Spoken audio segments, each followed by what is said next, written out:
আপাতত আমরা আজকে বাচ্য পরিবর্তনটা শুরু করছি। তো এই বাচ্য পরিবর্তনে কি বলা হচ্ছে, যে বাচ্য জিনিসটা শুরু। তাহলে বাচ্য প্রসঙ্গে বলা হচ্ছে যে বাক্যের বলার যে পদ্ধতি এবং সেই পদ্ধতিকে কি বলা হয় সংস্কৃতে বাচ্য বলা হয়। তাহলে আমরা বিভিন্নভাবে বাক্য প্রয়োগ করে থাকি এবং এই যে বাক্য, হ্যাঁ, তো এখানে বলা হয়েছে যে বাক্যের বলার পদ্ধতিকে আমরা কিভাবে উপস্থাপন করব। তো পদ্ধতিটা আমাদের বিভিন্ন ধরনের কিন্তু হয়, আমাদের কিন্তু অনেক ধরনের পদ্ধতি হয়। যেমন হচ্ছে আমরা যদি বলি যে আমি যাচ্ছি, হ্যাঁ, তাহলে যদি বলে আমার যাওয়া হয়, ঠিক আছে, মানে ভাব প্রকাশের যে মাধ্যম বিভিন্ন ভাবে হয়, সেটাই কিন্তু বাচ্য রূপে কিন্তু এখানে পরিগণিত হয়। তো সংস্কৃতে বাচ্য কয় প্রকার না, আমরা বাচ্য কিন্তু তিন প্রকারে পাবো। কি কি? কর্তৃ, কর্ম আর ভাব বাচ্য কিন্তু পাবো। তাহলে তিন প্রকারের কিন্তু আমরা বাচ্য পাচ্ছি। কি কি? কর্তৃবাচ্য, কর্মবাচ্য, ভাববাচ্য। এবার এই তিনটি বিষয় কি, আমি কিন্তু খুব জটিলতার দিকে যাইনি, খুব মানে যেমন আমরা করতে পারি খুব সহজেই বাচ্য পরিবর্তনটা, সেগুলো কিন্তু ছোট ছোট আকারে তার বৈশিষ্ট্য কি, তার মানে প্রধান ভূমিকা কি, এগুলোই কিন্তু আমি দেওয়ার চেষ্টা করছি এই পিডিএফ এর মধ্যে। তো বলা হচ্ছে কর্তৃবাচ্যে কি বলা হচ্ছে, প্রথমত যে যে বাক্যে কর্তা অর্থাৎ যিনি কাজটি করছেন মুখ্য হয় তাকে কি বলা হয়, কর্তৃবাচ্য বলা হয়। তাহলে যদি বলি যে আমি এখন ক্লাস নিচ্ছি, তাহলে এই যে ক্লাস নেওয়াটা মানে আমার এখন কি হচ্ছে, আমি এখন আপাতত কর্তা এবং আমি ক্লাসটা নিচ্ছি মানে আমি এখন মুখ্য। তাহলে এখানে হচ্ছে যে ক্লাস নিচ্ছেন সে হচ্ছে মুখ্য এবং সেখানে কি হচ্ছে, কর্তৃবাচ্য। তাহলে ক্রিয়াটা যদি তার দ্বারাই সম্পন্ন হচ্ছে, মানে যদি হয় কর্তার দ্বারাই সম্পন্ন হয়, তাহলে কি হচ্ছে, কর্তৃবাচ্যে কিন্তু মূলত বোঝা যাচ্ছে। তাহলে কর্তৃবাচ্যের যে বাক্যের যে বৈশিষ্ট্য, সেই বৈশিষ্ট্যটা আমরা দেখবো কি, বলা হচ্ছে কর্তাই প্রথমা বিভক্তি। তাহলে কর্তাই প্রথমা বিভক্তি, এইটা কিন্তু খুব ভাইটাল জিনিস, কারণ আগের দিনও আমি পড়িয়েছিলাম কারক, যখন আমি ভিডিও করেছিলাম তখন আর কি রুম্পা মহোদয়া বলেছিলেন যে এই বিষয়ে একটু প্রশ্ন ছিল। তো সেই প্রশ্নের আকারে আমি কিন্তু এটা উপস্থাপন করার চেষ্টা করছি যে কর্তাই প্রথমা বিভক্তি। তাহলে একটা কি হয়, উক্ত কর্তা হয় অনুক্ত কর্তা। উক্ত কর্তাই প্রথমা হয়, এটা মাথায় রাখতে হবে কি, উক্ত কর্তাই প্রথমা হয় এবং অনুক্ত কর্তাই কি হয়, তৃতীয়া। বাস এটুকু মাথায় রাখতে হবে। এবার আমরা খুব একটা সহজ একটা শব্দরূপ নেব, নর শব্দরূপ। নর শব্দরূপ আশা করি সবার মনে আছে, এমন নেই যে নর শব্দরূপ জানে না। তাহলে কি, প্রথমা তৃতীয়া নিব, প্রথমাতে কি আছে, নর, তাই তো। আমরা যখন নর লিখবো তখন কি লিখবো, নর লিখবো এবং প্রথমা, এবং কি আছে তৃতীয়াতে কি আছে, নরেন। তাহলে এই যে নরেন রয়েছে, তাহলে নরেনাতে তৃতীয়ার এক বচন। তাহলে এইখানে যদি নরেন বলি যে নরেনটা, তাহলে এটাও কিন্তু কর্তা, কিন্তু এটা কি হচ্ছে, অনুক্ত কর্তা। কারণ অনুক্ত কর্তায় কি হয়, তৃতীয়া। কিন্তু নর যদি শব্দ বলি তাহলে কি হবে, সেটা উক্ত কর্তা কিন্তু হয়ে যাবে। আবার একই রকম ভাবে যে কোনো শব্দরূপ নিয়ে নিন আপনারা, তাহলে সেখানে একই রকম ভাবে ফলিত হবে। বালকঃ বালকেন, ঠিক আছে। বা যদি বলি যে সাধু শব্দরূপ, সাধু সাধুনা, এইরকম আকারে কিন্তু মানে প্রথমা তৃতীয়টা কিন্তু মাথায় রাখতে হবে। তাহলে দেখুন এখানে কর্তায় প্রথমা বিভক্তি হচ্ছে এবং কর্মে দ্বিতীয়া বিভক্তি। তাহলে এখানে কি বলছে যে আমরা কর্মে দ্বিতীয়া বিভক্তি আমরা জানবো অলরেডি, যে কর্মে কি বিভক্তি, দ্বিতীয়া বিভক্তি। এবার বলা হচ্ছে যে ক্রিয়া পুরুষ ও বচন অনুসারে কর্তার সঙ্গে সঙ্গতিপূর্ণ। তাহলে এর মধ্যে কি হচ্ছে, যে সহজ কথায় বলা হচ্ছে যে প্রথমে কর্তা থাকবে, তারপর কর্ম থাকবে, তারপর ক্রিয়া থাকবে। এবং কর্তারা কি রূপে থাকবে, প্রথমা বিভক্তি রূপে থাকবে। কর্মটি কি রূপে থাকবে, দ্বিতীয়া বিভক্তি রূপে থাকবে। এবং ক্রিয়াটি কি হচ্ছে, যে পুরুষ যেমন থাকবে তেমন ভাবে কর্তা যেমন চলবে, হ্যাঁ, সেই রকম ভাবেই তার কি হবে, তার ক্রিয়াটাও সেভাবে সেই বচন সেই পুরুষ আর কি হবে। এটা হচ্ছে মানে সহজ কথা। এবার এখানে দেখতে পাচ্ছি আমরা যে সীতা গৃহং গচ্ছতি, মানে সীতা গৃহে যায় বা গৃহে যাচ্ছে। তাহলে সীতাটা হচ্ছে কি এখানে, মানে কর্তা পাচ্ছি আমরা। তাহলে কর্তায় কি আছে, প্রথমা বিভক্তি রয়েছে, এবং দ্বিতীয় বিভক্তি কোথায় রয়েছে, গৃহং। গৃহং কিন্তু দ্বিতীয় বিভক্তি রয়েছে, কিন্তু কর্ম রয়েছে গচ্ছতি মনে হচ্ছে। আমরা এখানে গচ্ছতি ক্রিয়া হিসেবে কিন্তু প্রতিভাত হচ্ছে। তাহলে আমরা বিষয়টা খুব সহজভাবে বুঝতে পারলাম যে কর্তৃ বাক্যটা আমাদের কাছে কিন্তু খুব একটা কঠিন বিষয় না। তো সে যাচ্ছে, সে খেলছে, সে মানে আঁকছে, সে গাইছে, সে নাচছে, যে কোনো বলি করতে পারছি কিন্তু বোঝাচ্ছে। কিন্তু বৈশিষ্ট্য কি হচ্ছে, এইভাবে প্রশ্ন করে দিতে পারে যে কি করতে পারছে কর্মে কোন বিভক্তি। এবার আমরা খুব সহজেই করে দেবো যে দ্বিতীয় বিভক্তি। কিন্তু যখন আমরা কর্মবাচ্য করবো তখন কিন্তু এটা উল্টে যায়। উল্টে যায় বলতে তখন একটু আমাদের কি হয় যে একটু কনফিউজ হয়ে পড়ে, যেমন তিনটে একসাথে আমাদের কি করতে, কর্ম এবং ভাব। আচ্ছা, তাহলে এখানে সহজ ভাবে আমরা কি মনে রাখবো যে কর্তায় প্রথমা বিভক্তি হচ্ছে করতে পারছে, কর্মে দ্বিতীয় বিভক্তি হয়, আর ক্রিয়া পুরুষ ও গত অনুসারে কর্তার সঙ্গে সম্পর্ক। তাহলে এই হচ্ছে বিষয়। এরপরে একই রকম ভাবে উদাহরণ, যে অহম রামায়ণম পঠামি, আমি রামায়ণ পড়ছি। তাহলে এখানে মানে করতে কি হচ্ছে, কর্তৃবাচ্য রয়েছে, যে কর্তায় প্রথমা বিভক্তি রয়েছে, কর্মে কি হচ্ছে, কি পড়ছি, রামায়ণ পড়ছি, সেটা কি দ্বিতীয়া করেছে, এবং তারপরে তো ক্রিয়া রয়েছে।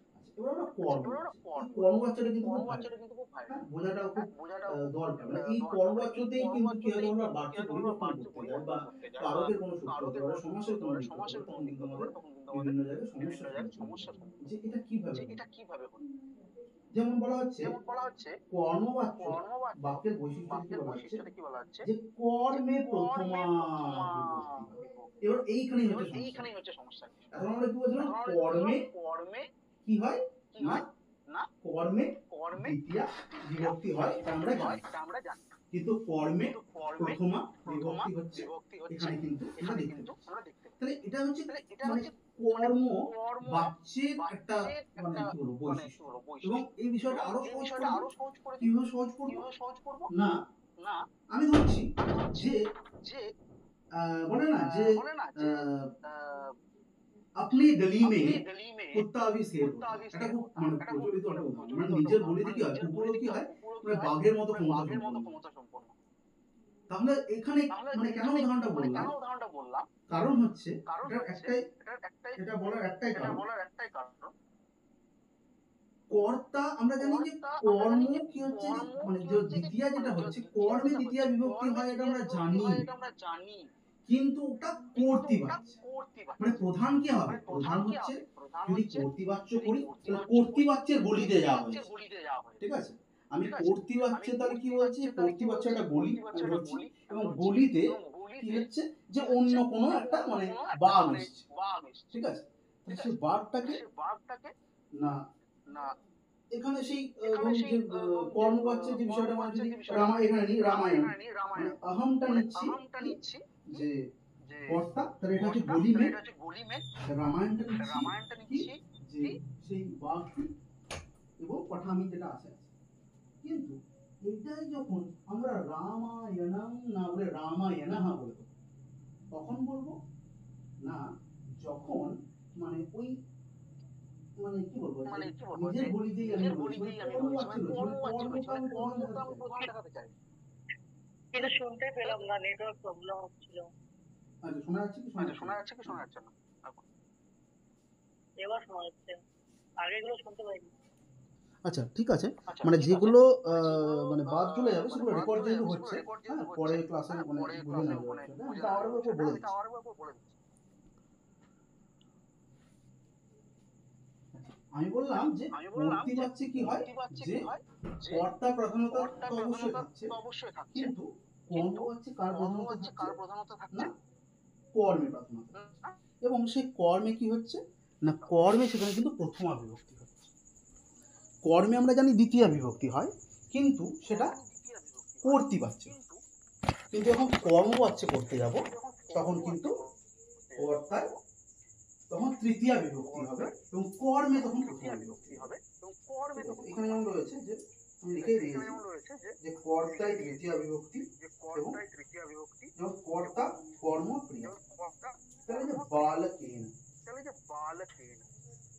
তাহলে বাল কেন কেন বলেছি, আমি বলেছি কি কর্মবাচ্যে যখনই যাব তখন কর্মবাচ্যের কর্তা তৃতীয়া বিভক্তি হয়ে যাবে। মানে আমি যদি সঞ্জয় নাম বলি তাহলে সঞ্জয় এ না, সঞ্জয় এ না হয়ে যাবে।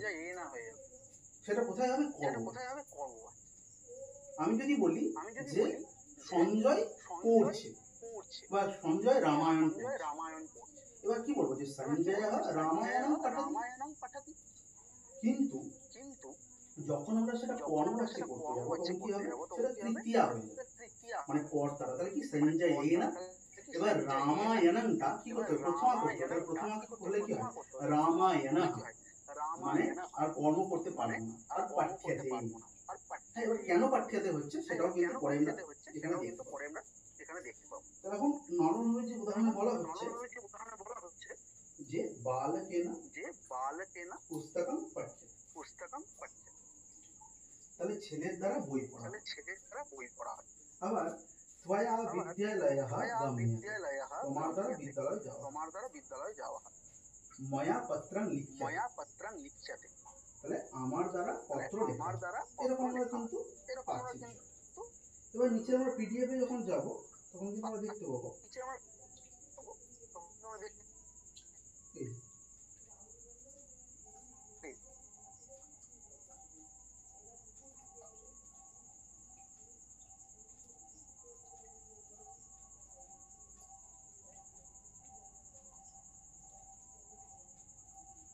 এখানে আমরা দেখতে পাচ্ছি যে ব্যাখ্যা বলেছে এই বাক্যগুলিতে কর্তায় তৃতীয়া বিভক্তি, কর্মে প্রথমা বিভক্তি এবং ক্রিয়া কর্মের অনুসারে ব্যবহৃত। তাহলে একটা জিনিস সহজভাবে বুঝতে হবে যে যখন আমরা কর্তৃবাচ্য করব, কর্তৃবাচ্যে কর্তা প্রধান হবে এবং সেটা কি হবে? কর্তা অনুসারে তার যে ক্রিয়া সেটা কিন্তু সম্পাদিত হবে। কিন্তু যেখানে কর্ম হবে, মানে কর্মবাচ্যে কি হচ্ছে? কর্মবাচ্যে কিন্তু কর্ম প্রধান এবং কর্মে প্রথমা বিভক্তি হবে এবং কর্ম অনুসারে কিন্তু কি হবে? ক্রিয়াটা কিন্তু যাবে।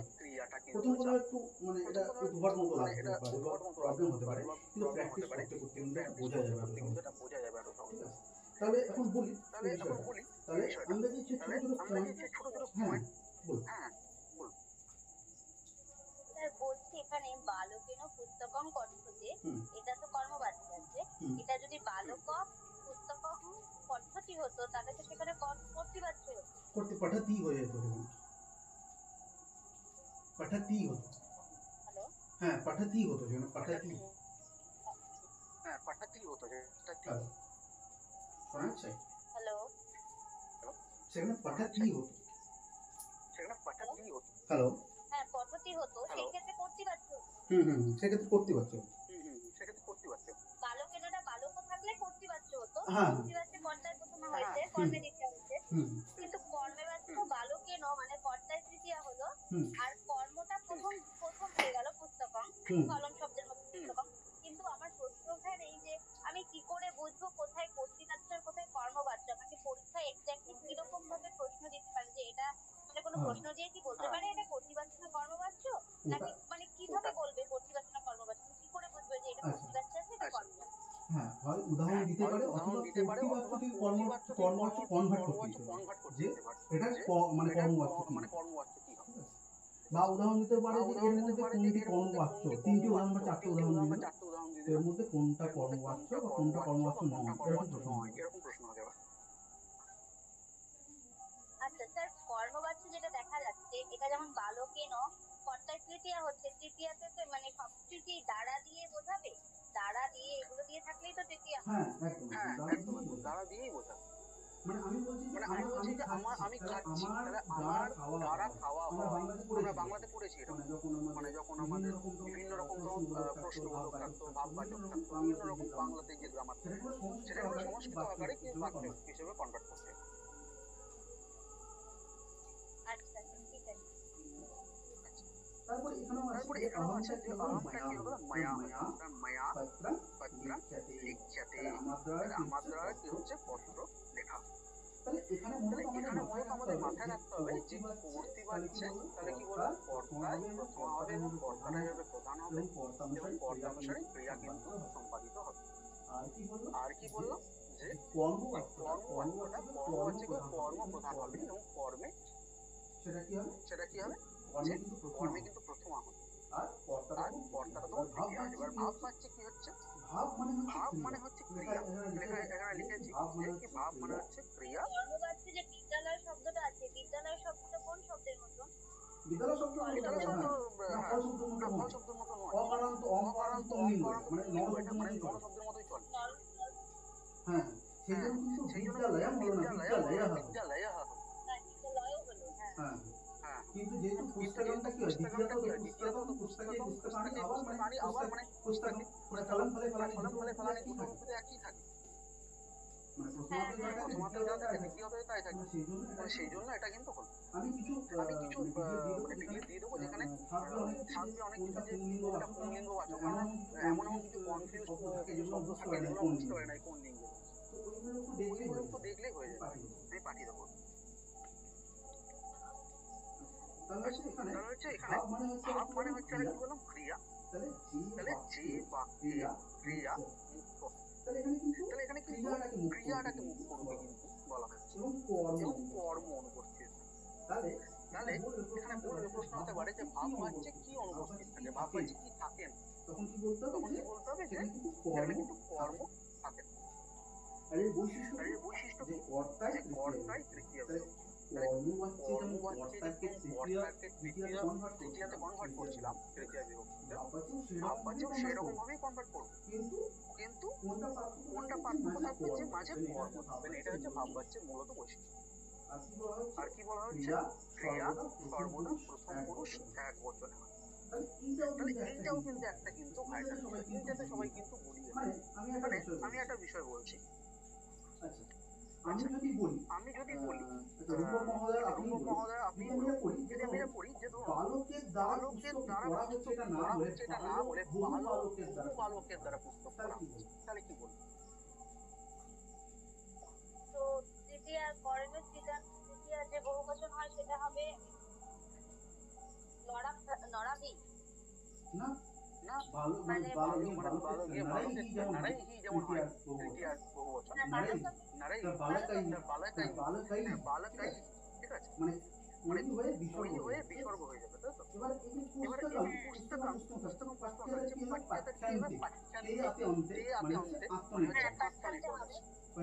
হ্যাঁ, এটা আত্মবাদী আছে, অনেকগুলো যৌগ আছে সেই হিসেবে বহুবচনে অন্তে আছে, তাই পড়ছাচ্ছে। হ্যাঁ, কিন্তু আরেকটা বিষয় বলে রাখি, এটা যদি ভাববাচ্যে হয়ে যায় তাহলে কিন্তু এর মোটেই হবে। ভাববাচ্যে কিন্তু আপনাকে বালক বহু বালক থাকলেও কিন্তু ওই ক্রিয়াটা এক বচন। যেটা লেখা আছে ক্রিয়া সর্বদা প্রথম পুরুষ এক বচন, প্রথম পুরুষই হতে হবে। মানে যদি সেখানে মধ্যম পুরুষের উদাহরণ থাকে বা উত্তম পুরুষের ক্রিয়াটা কিন্তু সর্বদা প্রথম পুরুষ এক বচন। এটা মাথায় রাখবেন, কারণ এখানেই বেশি প্রশ্ন দেয় আর এখান থেকে আমরা ভুলটা করি। ঠিক আছে, তাহলে কি হচ্ছে এখানে যেমন উদাহরণ দেখছি যে ময়া হাস্যাতে, এটা একটু আমার লেখা ভুল হয়েছে এই জায়গাটাতে, মানে টাইপ করতে গিয়ে ভুল হয়েছে। ময়া হাস্যাতে হবে, হাস্যাতে না, ত্বয়া থিয়তে। হ্যাঁ, এইগুলো জাস্ট উদাহরণ আকারে বলেছি। ঠিক আছে, তাহলে মানে এটা যদি পড়তি বাচ্চা দেয় যে আমি হাসছি, তাহলে আহম হাসামি। কিন্তু কি হচ্ছে, তাহলে এইখানে কি হওয়া উচিত ছিল? এখানে তো উত্তম পুরুষের এক বচন হওয়া উচিত ছিল, কিন্তু না, এখানে ময়া করেছি এবং কি বলেছি প্রথম পুরুষটাই হবে। মানে যখন ভাববাচ্য করতে যাবো তখন যেটাই থাকুক না কেন আমাদের কর্মবাচ্যে থাকুক, কর্তৃবাচ্যে থাকুক, উত্তম পুরুষ থাকুক, মধ্যম পুরুষ থাকুক, সেটা কিসে কনভার্ট করতে হবে না, সেটা কিন্তু আমাদের প্রথম পুরুষেই কিন্তু কনভার্ট করতে হবে ক্রিয়া। সেই জন্য ময়া হাস্যাতে হলো, ত্বয়া স্থিয়তেই হলো, এরকম কিন্তু হলো। আচ্ছা, এবার কর্তৃবাচ্য, কর্মবাচ্য, ভাববাচ্য, এই যে তিনটে সংক্ষিপ্ত বিষয় বললাম, এই বিষয়ে যদি কারো প্রশ্ন থাকে করতে পারেন। আপনারা ওখান থেকে জুম করতে পারবেন। একটু দেখান, একটু বুঝে নিই ভাববাচ্যটা। আচ্ছা, ভাববাচ্য দেখুন আপনি ওখান থেকে জুম করতে পারবেন, আপনার স্ক্রিন থেকে জুম হবে।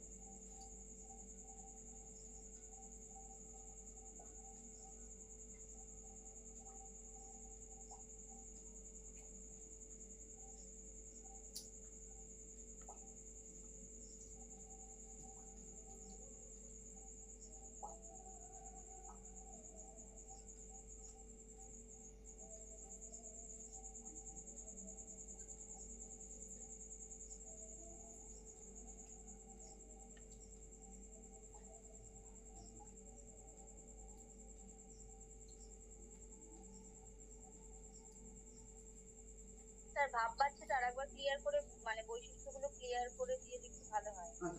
আচ্ছা, ভাব বাচ্চাটা মেয়েরাও বলে দিচ্ছি। ভাব বাচ্চা প্রথমে কি রয়েছে যে কর্তায় তৃতীয়া বিভক্তি হয়। তাহলে কর্তায় তৃতীয়া বিভক্তি হয় মানে এখানে যে এই যে ময়া রয়েছে রূপটা, তাহলে ময়াটা কি মানে এটা প্রতিবাচ্যে কি দেওয়া আছে তাহলে যে আহাম হাসাম, ঠিক আছে, এই হাসিয়াতে যেটা আছে সেটা আম হাসা আমি দেওয়া আছে। এবারে এটা আমরা কি করবো, ভাব বাচ্চে কনভার্ট করছি কোথায়, প্রতিবাচ্য থেকে ভাব বাচ্চে। তাহলে এখানে প্রথম বৈশিষ্ট্য কি হচ্ছে কর্তায় তৃতীয়া বিভক্তি। তাহলে আহামটা কি হয়ে যাচ্ছে ময়া, তৃতীয় আরেক বচন হয়ে যাচ্ছে। এবার বলছে ক্রিয়া সর্বদা প্রথম পুরুষ এক বচন। তাহলে এখানে ক্রিয়া কি রয়েছে যে আমি বলছি আমি হাসছি, তাহলে আমি হাসছি এখানে কি হওয়া উচিত ছিল যে এখানে কিন্তু আমাদের মানে প্রথম পুরুষ মানে যে উত্তম পুরুষ রয়েছে, কিন্তু আমরা কিন্তু প্রথম পুরুষের রূপটাই করছি, উত্তম পুরুষের রূপ কিন্তু করছি না, আমি তো উত্তম পুরুষ, কিন্তু উত্তম পুরুষের রূপটা না করে কি হচ্ছে যে এই যে মানে হাস্যাতি এইরকম রূপে হাস্যাতে হয়ে যাচ্ছে। এবার হাস্যাতেই কেন হয়ে যাচ্ছে, যখন আমরা কর্মবাচ্য বা ভাব বাচ্য করবো তখন ক্রিয়াপদের যে রূপটা সেটা কিন্তু আত্মনেপদী রূপে করতে হবে, ঠিক আছে। এবং কেন করছে সেটাও পরে লেখা আছে, ইয়াক বলে একটা প্রত্যয় আছে, ইয়াক প্রত্যয়ের ব্যবহারের ফলে কিন্তু এরূপ হয়। এবার তাহলে প্রথমত কি হলো যে কর্তায় তৃতীয়া বিভক্তি হলো, এখানে আমরা দেখতে পেলাম কর্তায় তৃতীয়া বিভক্তি, একটু আয়াটাও তাই। আর ক্রিয়া সর্বদা প্রথম পুরুষ এক বচন, তাই ক্রিয়া এটাও প্রথম পুরুষ এক বচন, এটাও প্রথম পুরুষ এক বচন কিন্তু বোঝাচ্ছে। আর কি বলছে ধাতুর সঙ্গে অনর্থক বা কর্মহীন হওয়া। তাহলে কর্মহীন মানে কি, এখানে কর্ম নেই, মানে কি বলছে যে আমার দ্বারা হাসা হচ্ছে, তাহলে আমি কি দেখে হাসছি এটা তো বলি আমার দ্বারা হাসা হচ্ছে, তাহলে এখানে কর্ম কিন্তু অনুপস্থিত, ঠিক আছে। তো ভাব বাচ্চার বৈশিষ্ট্য কিন্তু এই তিনটি, তাহলে কর্তায় তৃতীয়া বিভক্তি এবং ক্রিয়া কি হবে সর্বদা প্রথম পুরুষ এক বচন এবং কর্ম কিন্তু সেখানে থাকবে না। আর আরেকটা বৈশিষ্ট্য, হ্যাঁ বলুন বলুন। বলছি কর্মবাচ্যের তাহলে কর্মবাচ্য আর ভাব বাচ্যের মধ্যে খালি ডিফারেন্সটা কি শুধু তাহলে কর্মটাই, যে কর্মটা থাকছে না, কর্মবাচ্যে তো সেম দেখছি কর্তায় তৃতীয়া থাকছে আর ক্রিয়াটাও সেখানে প্রথম পুরুষই হচ্ছে, তাহলে কর্মবাচ্য আর ভাব বাচ্য দুটো সেম হচ্ছে, কর্মবাচ্যে কর্ম থাকছে যেটা প্রথমা হচ্ছে আর ভাব বাচ্যে কর্ম থাকছে, হ্যাঁ কর্মটা কিন্তু অনুপস্থিত থাকবে, এটাই পার্থক্য।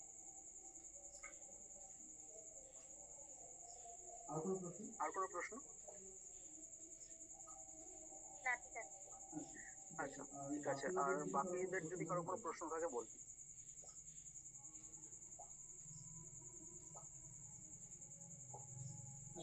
আচ্ছা আমি মুখ্য মুখ্য বিষয়গুলো পড়িয়ে দিচ্ছি, এগুলো পিডিএফ আছে, এগুলোই আর কি ডিটেলিং করা আছে, দেখবেন যখন পড়তে যাবেন তখন দেখবেন যে আমি যেগুলো বলছি এগুলো কিন্তু এখানেই করা আছে, তাই এগুলো আর কি সেই রকম ভাবে আলোচনা করছি না, তার মূল বিষয়ে চলে যায়।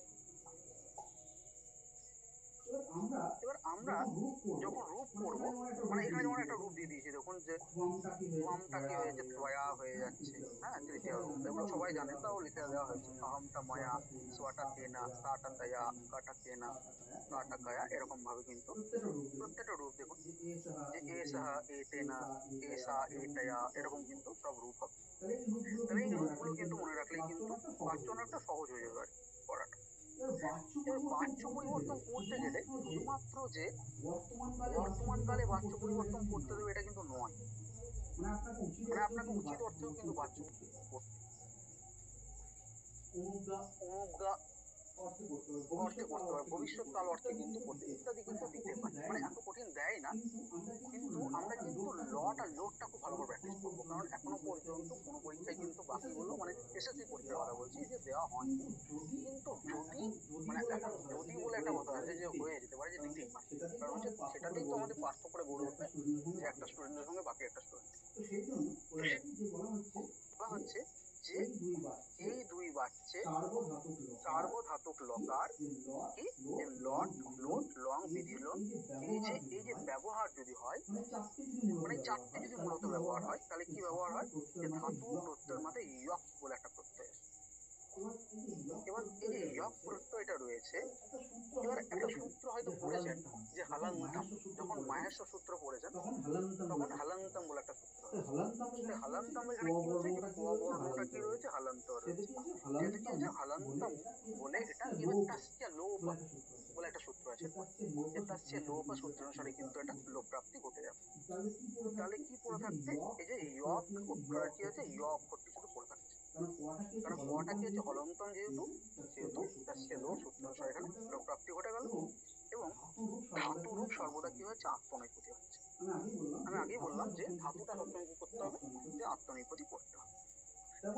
তেমন এখানে যে পাঠ্যাতে উদাহরণ যেমন দিয়েছিলেন লিখ্যাতে, হাস্যাতে, নিয়াতে, পিডিয়াতে, এরকম আরো প্রচুর উদাহরণ আমি সেটা পাঠিয়ে দেবো। পিডিএফ অনেক কিছু দেওয়া নেই, কিন্তু আমি বাকিগুলো কিন্তু পাঠিয়ে দেবো, তখন ওইখান থেকে একটু দেখে নেবো। তাহলে এখানে আপাতত যে উদাহরণগুলো জাস্ট রয়েছে এগুলো কিন্তু একটু দেখুন, ঠিক আছে? যে কোথা থেকে কিভাবে রূপান্তর হয়ে যাচ্ছে। দেখুন আপনাদের শব্দরূপ ধাতুরূপ পড়তে এমনিতেও হবে, তো সেই জন্য ওটা যদি মনে থাকে সবকিছু তাহলে কিন্তু মানে এগুলো পড়তে কিন্তু খুব একটা অসুবিধা হবে না। যে প্রথমা তৃতীয়া এটা কিন্তু সবারই মনে থাকারই কথা। এরপরে জাস্ট যে রূপগুলো জাস্ট আমি দেওয়ার চেষ্টা করেছি, যে লট লকার, যে বর্তমান কাল, ঠিক আছে? তাহলে এখানে কি হচ্ছে? ভুইয়াতে, ভুইয়াতে, ভুইয়ান্তে, মানে প্রথম পুরুষে কেমন ভাবে হবে, মধ্যম পুরুষে কেমন ভাবে রূপটা হবে। মানে যদি বলা হয় যে তোমার দ্বারা যাওয়া হচ্ছে, তোমার দ্বারা যাওয়া হচ্ছে বা তোমার দ্বারা খাওয়া হচ্ছে ইত্যাদি যদি বলা হয় তাহলে কিন্তু সেখানে কিন্তু রূপটা কিন্তু পরিবর্তন হবে কি মধ্যম পুরুষ। মানে এখন আমি যদি কথাগুলো বলছি একটু কিন্তু মাথার উপর দিয়ে যাবে, পড়ে যাবে, কিন্তু এগুলো এখন অত মাথার মানে ঘামানোর দরকার নেই। এখন শুধু মাথায় রাখুন যে কর্তৃবাচ্য কি বুঝেছি আমরা, কর্মবাচ্য কি এবং ভাববাচ্য, ঠিক আছে? কারণ হচ্ছে বাচ্য পরিবর্তনটা একদিনের ক্লাস নয়, কিন্তু বাকি যে বিষয়গুলো রয়েছে, আমাদের কারক রয়েছে, সন্ধি রয়েছে, সমাজগুলো রয়েছে, এগুলো বোঝার জন্য কিন্তু সামান্য ধারণা কিন্তু আজকে আরো দুটো ক্লাস কিন্তু বাচ্য পরিবর্তনে যাবে আমার। সেটা রেকর্ডেড হতে পারে বা আমি আর কি হয়তো অনলাইনে করে দেবো, কারণ হচ্ছে যেহেতু এই ক্লাসটা মানে বাচ্য পরিবর্তনটা একটু তো কঠিন, তো সেই জন্য কিন্তু এটা অনলাইনে করার চেষ্টা করবো। আচ্ছা, তাহলে এগুলো জাস্ট রূপ, ঠিক আছে? এগুলো বইও পেয়ে যাবেন, ঠিক আছে? যে ভূ ধাতুর যে আত্মনেপদী রয়েছে, লট লকারে কি হয়ে যাবে, বিধিলিঙ্গে কি রূপ হয়ে যাবে, ঠিক আছে? লোটে কি হয়ে যাবে, এরকম কিন্তু রূপ রয়েছে। রঙে কি হবে, এগুলো একটু দেখে নেবেন।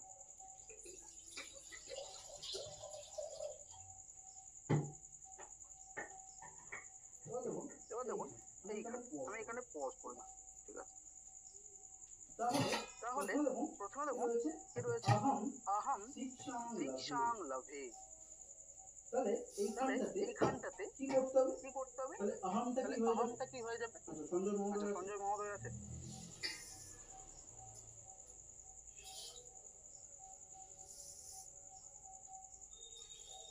হ্যাঁ আছে। আচ্ছা, অহংটা তৃতীয় তাহলে কি বলবো? এখানে মানে এখানে একটা উদাহরণ জাস্ট বলছি যে আমি শিক্ষা লাভ করছি, আহাম শিক্ষাং লাভে, তাহলে আহামটা কি করবো?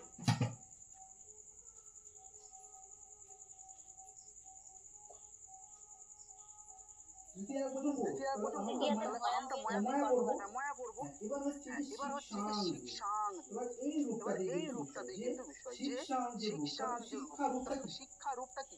শিক্ষাটা আমরা লতা শব্দের মতো ব্যবহার করছি, যে লতাম, এই যে লতাম, এই যে শিক্ষাং, যেহেতু পরবর্তীকালে ল রয়েছে এখানে, মানে ব্যঞ্জন বর্ণ রয়েছে, কিন্তু অনুস্বার হয়ে গেল, এটা মানে সাধারণ নিয়ম একটা। কিন্তু এখানে শিক্ষাংটা তাহলে এখানে কি বলেছে? আমাদের কর্মবাচ্যে কর্মে প্রথম বিভক্তি, তাহলে এটা তো তৃতীয়া করে ফেললাম, তাহলে শিক্ষাংটা কি হলো? শিক্ষা হয়ে যাবে। আলাদা করে লেখা আছে, এই যে শিক্ষায় দিয়েছে। আর লভেটা কি আসবে? যেহেতু ইয়ক প্রত্যয় ইয়টা ব্যবহার হয়ে যাবে, তাহলে যে পট, তাহলে পাঠ্যা, মানে এই জক প্রত্যয় নিয়মটা কি বলুন তো? এই যে জক প্রত্যয় আগে বললাম, জক প্রত্যয়টা আমি জক প্রত্যয়ের মূল ব্যবহার হচ্ছে কি? যে সেখানে শুধুমাত্র কি পড়ে থাকে? ইয় কারটা কিন্তু পড়ে থাকে। পরে লিখেছি ইয়ক প্রত্যয় কি হচ্ছে? যে আমাদের শুধুমাত্র কিন্তু অন্তর্জক পড়ে থাকে। তাহলে মানে ধাতুর উপর পড়ে যেমন পর ধাতু তাহলে পাঠ্যা, যদি খাদ ধাতু তাহলে খাদ দিয়া, এরকম ভাবে কিন্তু জ ফলাগুলো যোগ। এবার আত্মনেপদীর যে তে আতি অন্তে রূপটা লাগিয়ে দিলেই হয়ে গেল। তাহলে খাদ্যাতে, পাঠ্যতে, লিখ্যতে, এরকম কিন্তু রূপগুলো হয়ে গেল। তাহলে এই যে বিষয়গুলো তাহলে কি হলো এখানে লাভ্যতে লভের সাথে যদি এই ল যুক্ত হয়ে যায় লাভ্য আর তে হলো ইকারে মানে এই যে অর্থনিপদে হয়ে গেল তাহলে আহম শিক্ষাম লাভ্যতে। এবার দেখুন এখানে কি রয়েছে যাহা পুস্তকম পঠতি। আচ্ছা এটা রুম্বা মহোদয় বলুন এটা কি হবে যদি কর্মবাচ্য যাহা পুস্তকম পঠতি।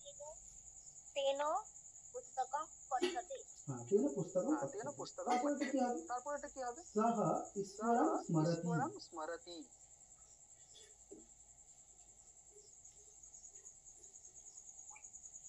তেন ঈশ্বরে ঈশ্বরে না ঈশ্বর শুধু ঈশ্বর ঈশ্বরः এব স্মর্যতে। স্মরতে বলে যতটা পারবো রূপগুলো কেমন ভাবে চলে যেমন হচ্ছে স্মরতে স্মর্যতে। তারপর হচ্ছে ছাত্রা প্রশ্ন পৃচ্ছন্তি। তাহলে এখন এই যে বহু বচন আছে যেটা আমরা কি করেছি যে ছাত্রাই করেছি প্রশ্নঃ পৃচ্ছতে। এবার কি হয়েছে এখানে কিন্তু এই যে রূপটা চলছে এখানে কিন্তু এক বচনের রূপ কিন্তু আমাদের কিন্তু চলবে। মানে কি বলেছি আমি বলেছি যে নিয়ম কিছু রয়েছে যে ওইটা কিন্তু এক বচন রাখতে হবে, ঠিক আছে। কিছু কিছু জায়গায় ব্যতিক্রমও রয়েছে। এই ব্যতিক্রমগুলো যতক্ষণ না প্র্যাকটিস করাচ্ছি বা প্র্যাকটিস আমি দেবো প্রত্যেকদিন এগুলো করতে, বাচ্য পরিবর্তনটা প্রত্যেকদিনই আর কি 5-10টা করে দেবো কি করতে পারে, তাহলে কিন্তু আরো বিষয়টা ক্লিয়ার হবে। গায়কঃ গীতানি গায়তি, ঠিক আছে। তাহলে এখানে দেখুন কি গায়কেন গীয়ন্তে, ঠিক আছে, এরকম কিন্তু। আচ্ছা এইখানটাতে আমি লক্ষ্য করলাম নিজে আচ্ছা এখানে ঠিক হবে না, এখানে তোমার একটু ভুল হয়েছে, এটা পৃচ্ছতেই হবে না, এটা পৃচ্ছন্তি হবে, ঠিক আছে। যেহেতু বহু ছাত্রাः প্রশ্নঃ পৃচ্ছন্তি যেহেতু বহু। তাহলে হচ্ছে শিশুঃ দুগ্ধং পিবতি, শিশুনা দুগ্ধং পিয়তে। এরকম কিন্তু আমাদের রূপটা কিন্তু পুরোটাই চলছে। আর বাকি যেগুলো আছে সেগুলো কিন্তু এমন কিছু নয়, মানে ছোট ছোট যেগুলো আকার রয়েছে সেগুলো জাস্ট ওইগুলো ঘুরিয়ে ফিরিয়ে লেখা আছে, ওগুলো কিন্তু আপনাদেরকে একটু দেখে নিতে হবে। আর ধরুন যেগুলো প্র্যাকটিসের এরপরে তো প্র্যাকটিস করতে হবে মেনলি, তারপরে আবার একটু কঠিন দিকে যাবো। এইরকম ধরনের কিন্তু ছোট ছোট আমরা উদাহরণ দেবো, মানে প্রত্যেকদিন পাঠাবো, তাহলে কারকের ক্লাসেও কিন্তু কোনো অসুবিধা হবে। এবার ওই রূপা মহোদয় আপনি একটা প্রশ্ন করেছিলেন যে দেবরাজ যে পদে, ঠিক আছে। তাহলে মানে সেখানে আপনি বলেছিলেন মানে ধরুন আমি একটা উদাহরণ বলছি যে দেবরাজ যুদ্ধ করছে, কিন্তু আমি যদি বলি যে দেবরাজের দ্বারা যুদ্ধ করা হচ্ছে, এবার এইখানে প্রশ্ন হচ্ছে যে উদাহরণটা আমরা কেমন ভাবে লিখবো যে যার ফলে ওই দ্বিতীয়টা প্রথমা হয়ে যাবে। এবার আমি যদি বলি যে দেবরাজ বা দেবরাজটাকে সেকেন্ডে রাখছি, আমি বললাম যে নয়ন দেবরাজের প্রতি যুদ্ধ করছে, তাহলে কার সাথে যুদ্ধ করছে না দেবরাজের সাথে। তখন কিন্তু ওই পদটা মানে কিন্তু বাচ্য পরিবর্তন করি, তখন কিন্তু দেবরাজ ইত্যাদি, যে দেবরাজটা দেবরাজ ইত্যাদি হয়ে যায়। আচ্ছা আমি একবার তাও উদাহরণটা একটু অন করছি, ওখানে কি আছে আমি দেখে নিচ্ছি, তারপরে বলে দিচ্ছি, একটু হোল্ড করুন, কারকটা বিষয় একটু বলে দিই।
এবার আমি উদাহরণটা বের করেছি, তো দেখে নেবেন।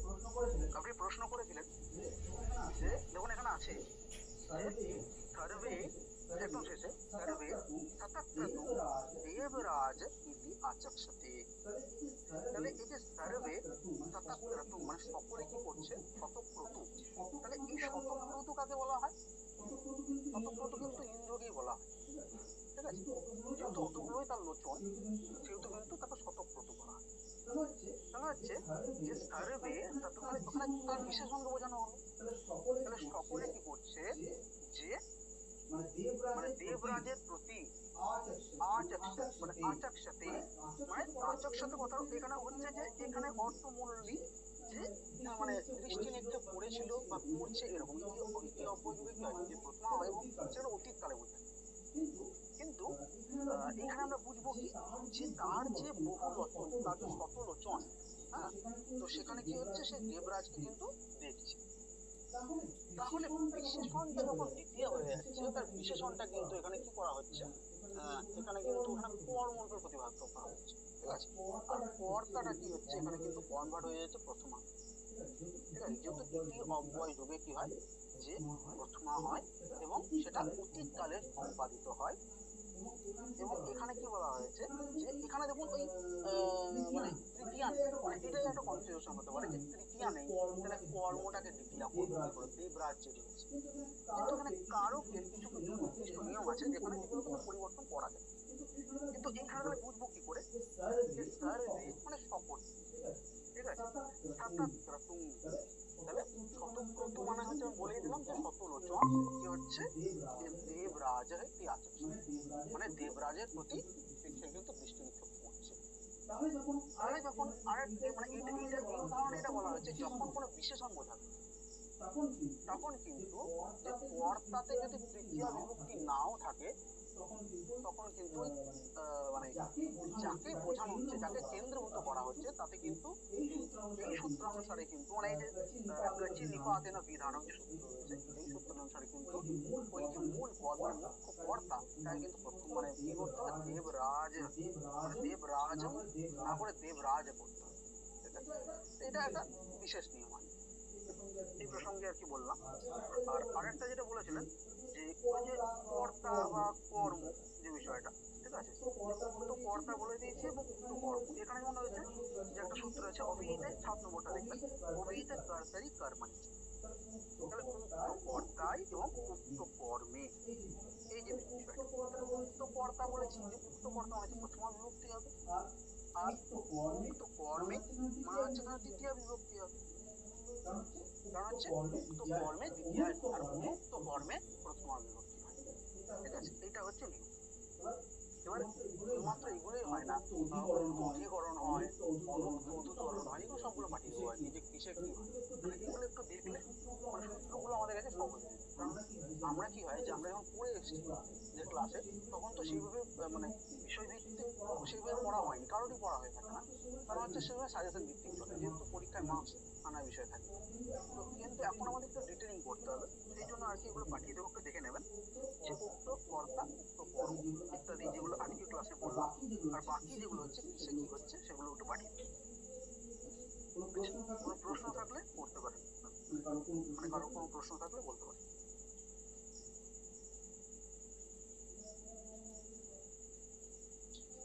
স্যার প্রশ্ন ছিল যে আপনি যেটা বললেন সর্বে শতপ্রথম দেবরাজের প্রতি আসন ঘটে, এইটা তো মানে এইভাবে যদি ধরা হয় যে পশ্চিমী পাতেনা বিধানাম, এই সূত্র অনুসারে যদি ইতি শব্দটা থাকে সেই ক্ষেত্রে আমার ওই কর্মটা প্রথমা হয়ে যাবে।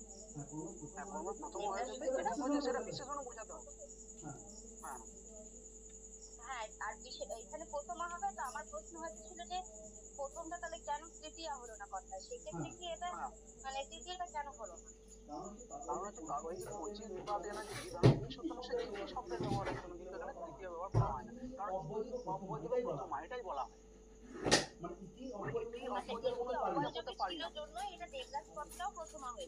হ্যাঁ, সেই জন্য দেবরাজ পদটা আমরা প্রথম করতে বাধ্য করছি, আমাদেরকে পানি নিয়ে করছি, আমরা তো বাধ্য করতে পারি না কোনো পানি নিয়ে বলেছেন, এবং পানির কথা বলা হয়েছে এটার অনুবৃত্তি, মানে অনুবৃত্তি মানে তো অন্য সূত্র থেকে নেওয়া হয়েছে।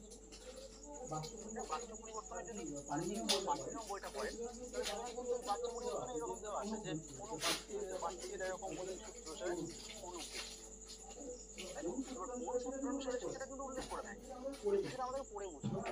এবার আমি এই সূত্রটা বলে দিলাম যে এই সূত্র অনুসারে একটি পদের যোগ থাকায় এখানে কিন্তু প্রথমা হচ্ছে, এখানে কিন্তু তৃতীয়া করতে পারছি। এই হচ্ছে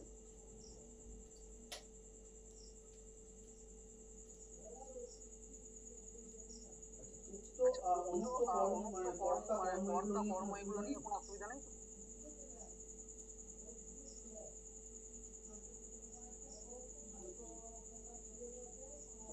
আচ্ছা ওগুলো কিন্তু বলতে হবে, হ্যাঁ, নাহলে আমি বুঝতে পারবো না যে অসুবিধা থেকে থাকে।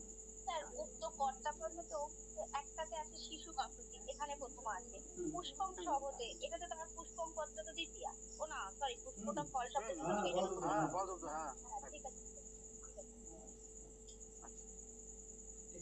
ঠিক আছে, তাও যদি কোনো মানে প্রশ্ন থাকে তাহলে হচ্ছে কি হচ্ছে মানে সেগুলো কিন্তু নিজেরা নোট করে রাখবেন খাতায়, কারণ হচ্ছে পরের দিন সেগুলো গ্রুপে পাঠিয়ে দিলে আমি সেটা আলাদা করে একটা ভিডিও করে পাঠিয়ে দেবো আর ভয়েসই করে দেবো সেরকম।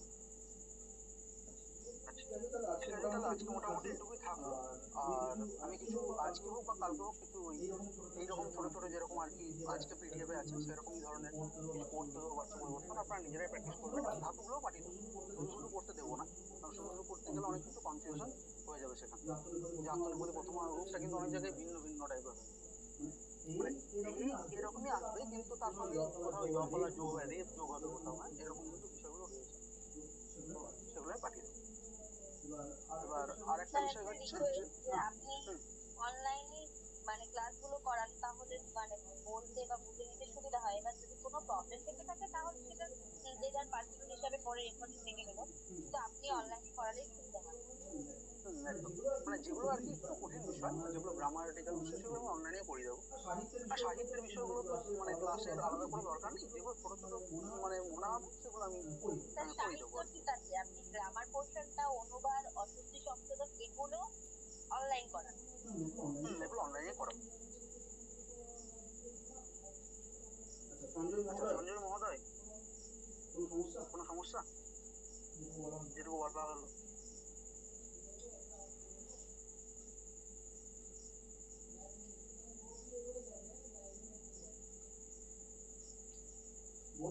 বলতে হবে কিন্তু, হ্যাঁ ফিরোজ মহোদয় আছেন?